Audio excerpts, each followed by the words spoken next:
Setores do agro e da indústria que serão afetados pelo tarifaço de 50% de Donald Trump, que deve entrar em vigor na próxima quarta-feira, dia 6 de agosto, têm calculado os prejuízos e já pediram ao governo medidas para diminuir o impacto da nova tarifa. Café, carnes, pescados, móveis e máquinas estão entre os produtos que vão sofrer aí o aumento de alíquota. Sobre esse assunto, a gente conversa agora ao vivo com o deputado federal Tião Medeiros, que é membro da Comissão de Agricultura da Câmara e da FPA, que é a Frente Parlamentar Agropecuária. Bom dia, deputado, seja muito bem-vindo. Bom dia, Bruno. Bom dia a quem nos acompanha no AgroMais, no AgroNotícias. É uma alegria poder falar com vocês.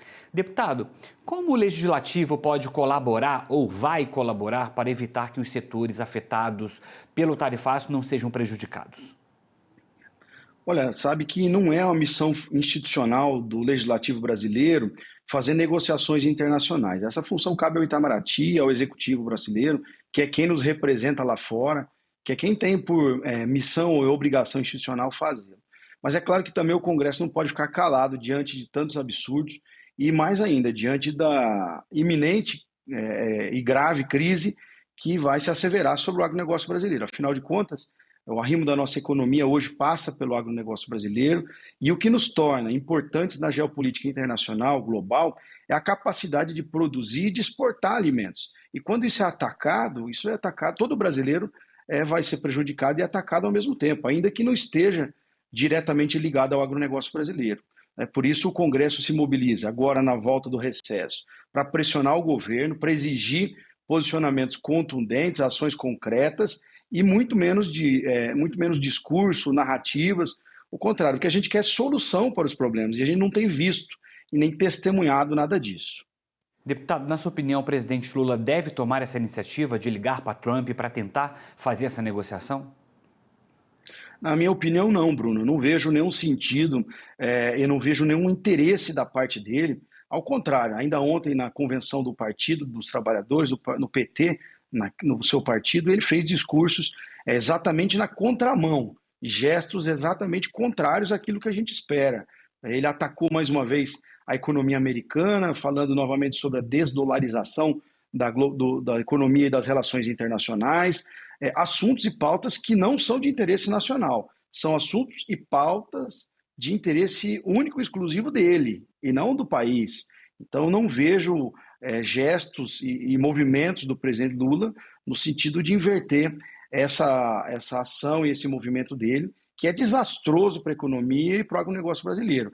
Então, me preocupa muito essa postura, por isso, no retorno agora do Congresso, é preciso a gente tomar uma postura muito dura, muito contundente e unida para que force o governo a mudar, primeiro, o discurso, a narrativa, cobrar do Itamaraty uma postura muito mais assertiva.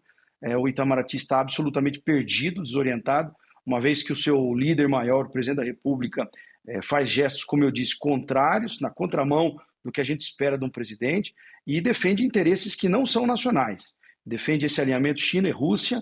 É claro que a Rússia, ou melhor, a China, é um importante parceiro comercial do Brasil, mas os Estados Unidos também é. Então, a posição de neutralidade sobre brigas que não são nossas sempre foi uma característica brasileira.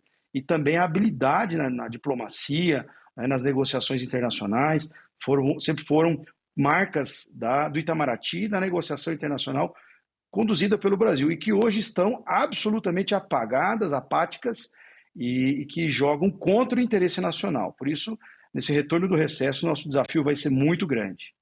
A gente tem visto aí, Donald Trump também falou que está aberto a receber essa ligação do presidente Lula, né?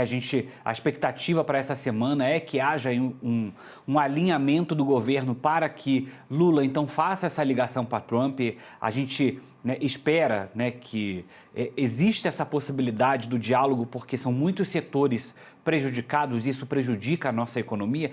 Vai prejudicar também os Estados Unidos, né? Mas de boa parte daquilo que a gente tem como os nossos produtores, né? Aquilo que sai do Brasil. Então a gente espera, e aí com a volta do Congresso seria importante esse realinhamento do presidente Lula para que de fato, então assim, alguém tem que tomar iniciativa, então que seja então o Brasil que ligue para Trump e tente fazer essa negociação, porque ficar só nesse discurso de um lado e do outro, né, deputado, acaba não resolvendo, e o mais importante de tudo é resolver.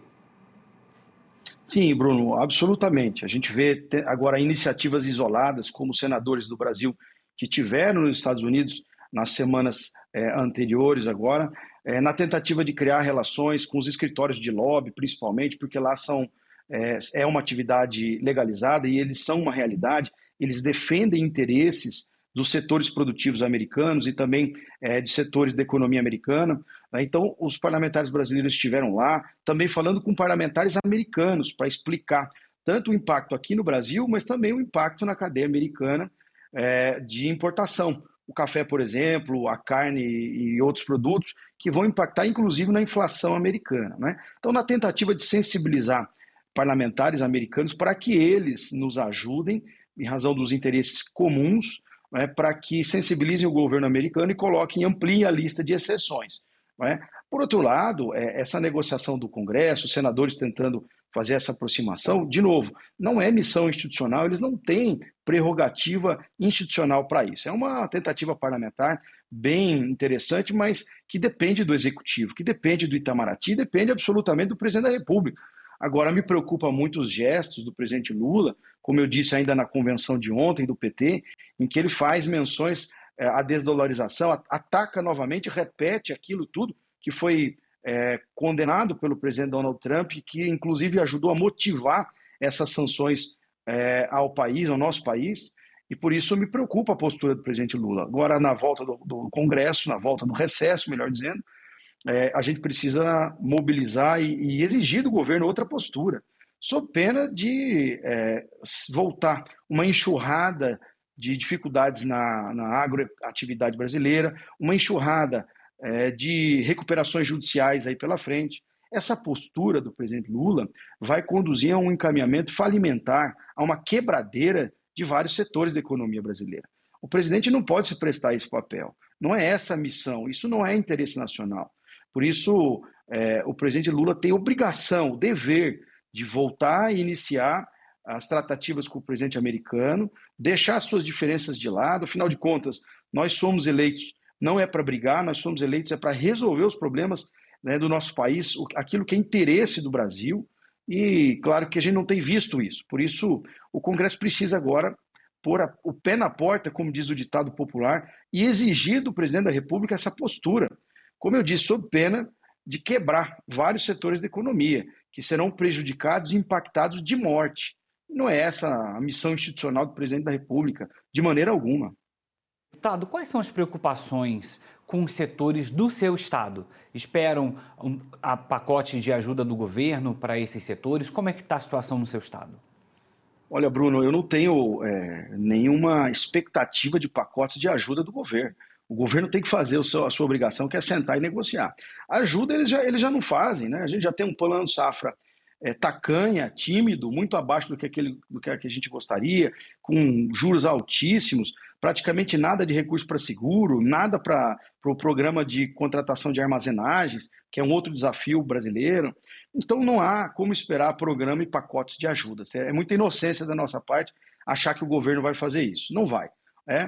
O do Paraná, a gente tem algumas cadeias que são impactadas, né? O café de maneira muito tímida, porque tem muito pouco café no Paraná, mas os pescados, principalmente as tilápias, né? A tilapicultura aqui, que é muito forte, e tem nos Estados Unidos como principal destino de sua exportação, é uma cadeia que será altamente impactada, altamente, né? A madeira, embora a celulose e a madeira bruta estejam isentas na lista de exceção, portanto, mas os compensados, as madeiras processadas, né, o wood frame, enfim, esses continuam com a alta tributação.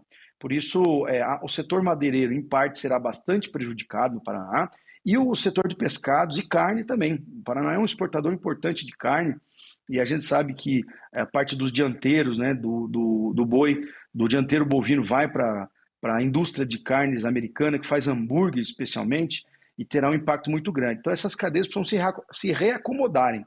Né?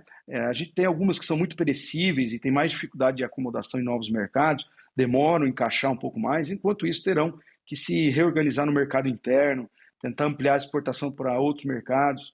é um desafio muito grande.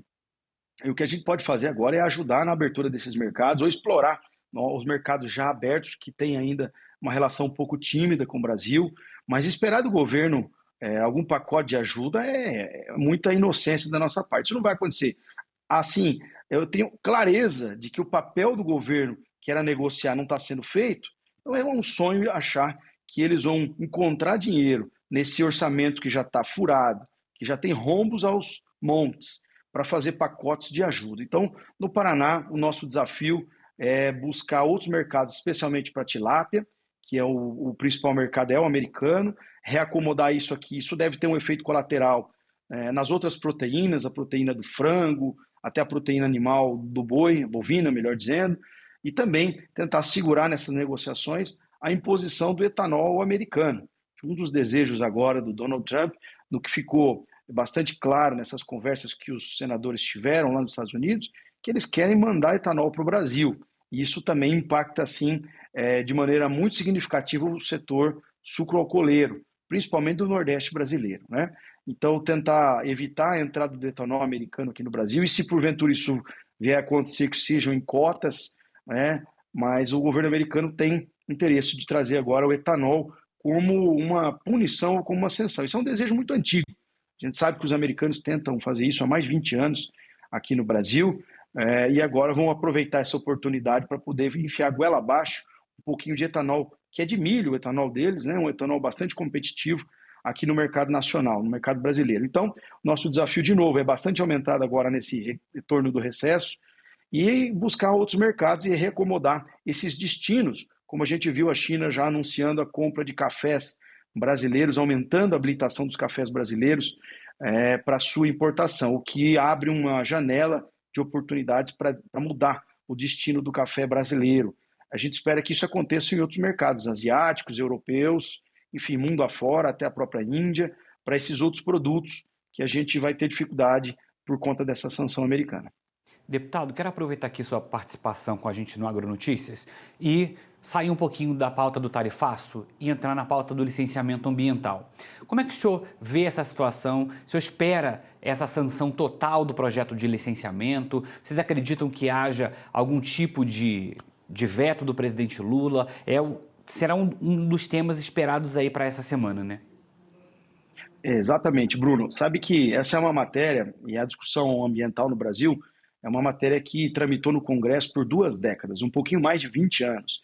Então, esse é um tema que foi absolutamente debatido, foi esgotado até o limite, a gente avançou e foram anos de discussões, de divergências, de pontos divergentes, enfim. Então, a matéria foi votada depois de décadas de discussão. Então, esse é um texto que, olhando por esse prisma, não deveria ser vetado em ponto algum. O Congresso chegou a um denominador comum, chegou a um entendimento e um ponto de equilíbrio e que foi aprovado pelas duas casas. Então, é claro que não deveria ser vetado. Porém, desse governo a gente pode esperar tudo, inclusive um veto na legislação ambiental, ainda mais em ano de COP, né? A gente tem a COP 30 que está se avizinhando, e aqueles avanços que a gente teve na legislação, por uma narrativa transversa, o governo pode inclusive vetar e dizer que está tentando fazer a sua parte e não permitir a desburocratização da legislação ambiental. É um sonho muito grande do empreendedor brasileiro que a gente avance na legislação ambiental, tirando esses nós, desatando esses nós, essas amarras que travam o licenciamento no país. Por isso, a demagogia ambiental pode falar mais alto e, de repente, pautar algum desses vetos. Eu espero que isso não aconteça. Eu espero sinceramente, que o bom senso e o equilíbrio prevaleçam e a gente tenha aí uma sanção integral do PL. Mas, como eu disse, desse governo a gente pode esperar absolutamente tudo. Deputado, quero agradecer a disponibilidade de estar com a gente aqui no Agronotícias mais uma vez. Muito obrigado pela atenção aqui com a gente, pela entrevista e até a próxima. Eu que agradeço, um grande abraço e até a próxima.